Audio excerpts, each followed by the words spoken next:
Well Park, preparing for one of the biggest battles ever to take place at this stadium. We're going to see Cookstown III's take on Cookstown IV's for a place in the League Cup final 2016.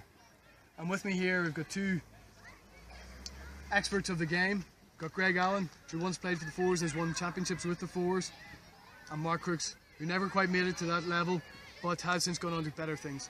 Fellas, welcome to Stillwell Park. I'm sure you're excited as I am for this game to start on Friday at 8 PM. Good evening, Gavin. Good evening to all at home.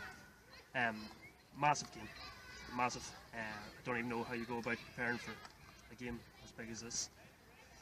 Yeah, I mean, so many emotions to take into consideration. You know, the guys are going to be nervous. I mean, I'm sure a few of them are preparing already, and we're sort of 24 hours out from the game. It's mental preparation at this stage of the thing, isn't it? It's mental. All the tactical things will be ready by now with the management and captains. Yep, all the hard work's been done. They've been trained the past 3-4 weeks very hard. I've actually been up to a few training sessions and been working very hard. So, as you say, it's mental preparation now. I'm sure they're at home with their families, getting their heads straight, just preparing.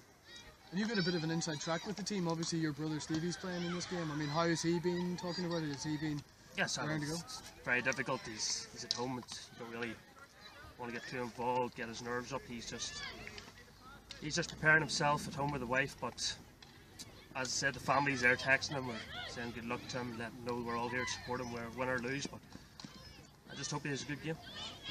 And Mark, I mean, there's some big names that are missing from the Fours this time around. I mean, obviously the papers have been full of speculation about who is in and who is out, but I mean, if you were Marty Sloan right now, how would you deal with being snubbed, not being in the squad for the Fours? Well, I mean, as you say, Marty's maybe only one of the names who sat all week and waited on the text and it never arrived, you know. But Marty's a professional. Marty's had to deal with those sort of things throughout his entire career, whether it's with Cookstown or whether it's with representative things. So, you know, I mean, Marty, I'm sure, will only just bounce back from this and come back a stronger player. You know, this isn't the only chance that Marty will get. I mean, and obviously at the other side of the game, you've got somebody like Ashley Gillis, who's, you know, definitely going to be in there. And I mean, his stats sort of speak for themselves. 5'5", 13.5 stone. You know, how do you find a way past a colossus like that as a striker? Actually, he's different gravy. I've come up against him a few times at training, and very hard to get the ball past. I think the only advice I'd give the Fours would be to just move the ball, try and make him move. Great shot stopper, so it's going to be hard to beat. It's going to take something special, but I'm sure the Fours have it. Yeah. And last night, well, I was lucky enough to meet up with Ashley at the game, and we had a little bit of a chat about everything ahead of the game. And we had former international Ian Hughes standing alongside, and he was kind enough to act as translator for those of you not from Orator. So Ashley, we're here on the eve of the biggest match of the Threes season so far. It's the Fours versus the Threes at Stillwell Park. You must be very excited and ready to go. Oh, great. Very excited, just so excited to get going. Just cannot wait to get out there and stuff the Fours, that's it. Yeah, so Ashley's saying that really looking forward to the game. It'll be the highlight of the club season so far. Hope to get a good crowd up at the stadium. So Spud, you've got a pretty good squad collected for this game. You must be pretty proud of that. What sort of tactics are you going to try and employ on the Friday night? Just go out and beat them up and down the pitch, put as many past them as possible, and that's it. Hammer them up and down the turf, and not do a minute's rest. Just stuff them into the ground. So Ashley's saying, yeah, we're going to press probably high in the corners, defend tight at the back as normal as we always do. Stephen Allen, Gareth Tom in midfield will be very tight, and a couple of their star players. And again, just press them as much as we can up the pitch, and hopefully their defence will make a few mistakes. So Spud, I mean, you look across the board at the Fours, you know, squad. They've got some pretty, you know, big names in there. Who do you identify as a particular threat to the Threes going through to the final? Fucking Barber. That's it. Idiot Barber. Again, so Ashley's probably commenting on both Hutchisons there. Played at a top level before, along with Andrew Barber, Philip Barber, Jules Costello, probably the main man in the midfield, and plenty of firepower with experience through Michael Costello. So actually, assuming you you know, have a good night on Friday at 7:30 at Steelweld, I'm sure you'd like another crack at Portadown.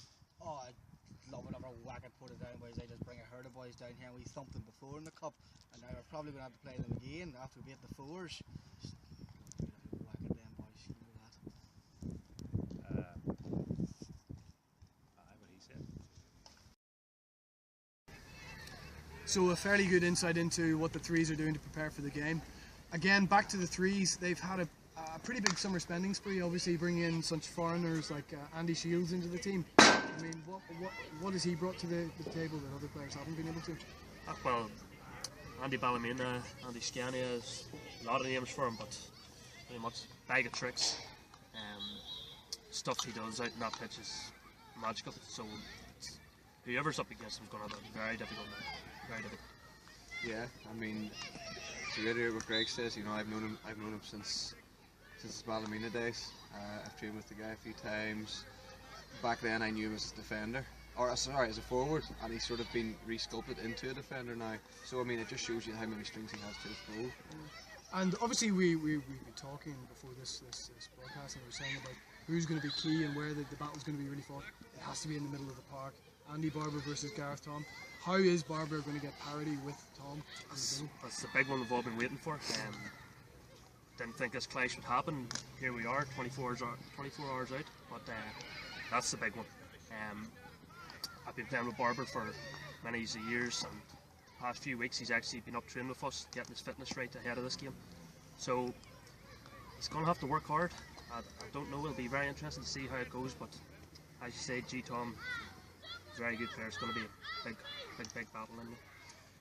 We've all heard the stories again in the papers. You know, I think one outlet said, described him as devastating at short corner time. So what does Colin Somerville have to do to lose that reputation, that epithet? Well, I mean, as you say, for years he's been such a colossus in the nets, especially at short corners. Again, it comes down to what Greg said earlier about having to move the guy. You know, you have to get him thinking. If it was me, I would try a few direct corners where they're attacking him, and then, you know, would have to look, if that's not going to work, you're going to have to look for a switch of some sort. I mean, as you say, he's a great shot blocker, shot blocker. So you're just going to have to try and move him and see if you can get him sort of not lying down initially.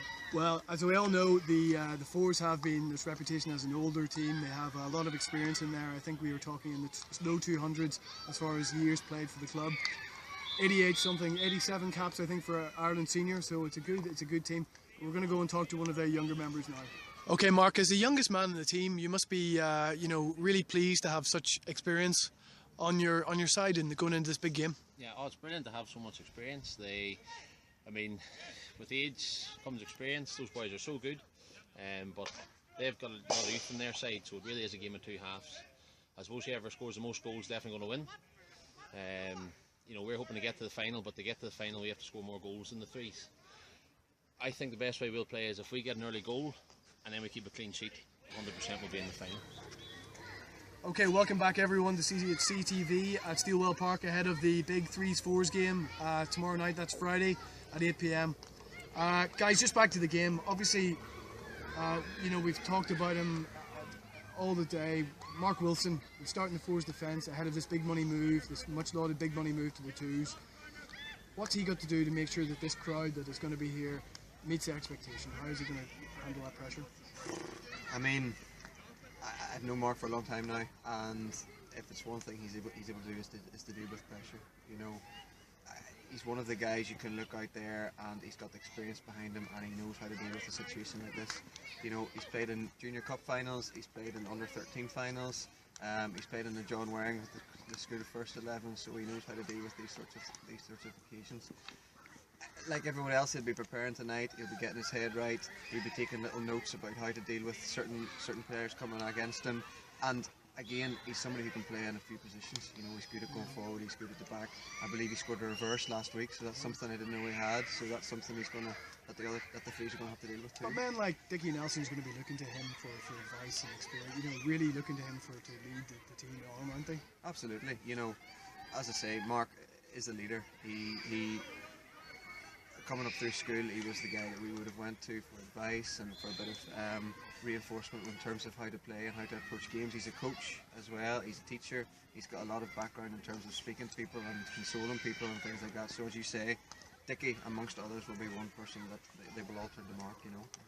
And at the other side, he's going to be coming up against some talent as well. And for the 4s, you know, in the striking terms, you've got Michael Costello and obviously Chrissy Burns at the other end of the pitch. Where do you put them on the world stage of hockey strikers, Greg, as a striker yourself? I'm shocked them boys haven't been called up to represent yet. Two great talents. We've seen Chrissy Burns prove week in, week out. He's one of the top strikers here in the club. I'd be interested to see how he fares up against the likes of Swede, Michael Miller. That'll be very interesting. I think he has in his locker to get a couple of goals tomorrow night.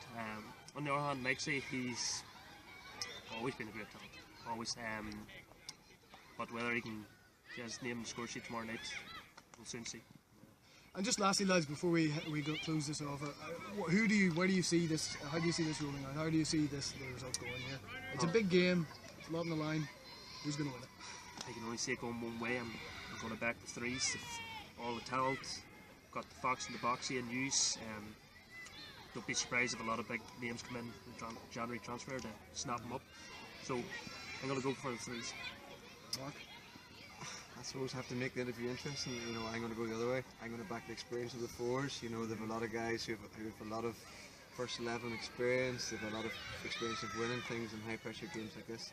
And a Friday night game under the lights of Steelbell's exactly what they're after. So I'm going to back the fours. So there we go, lads. You have to be up here to see it. It's going to be a big game. Nobody knows which way it's going to go. It's experience versus youth.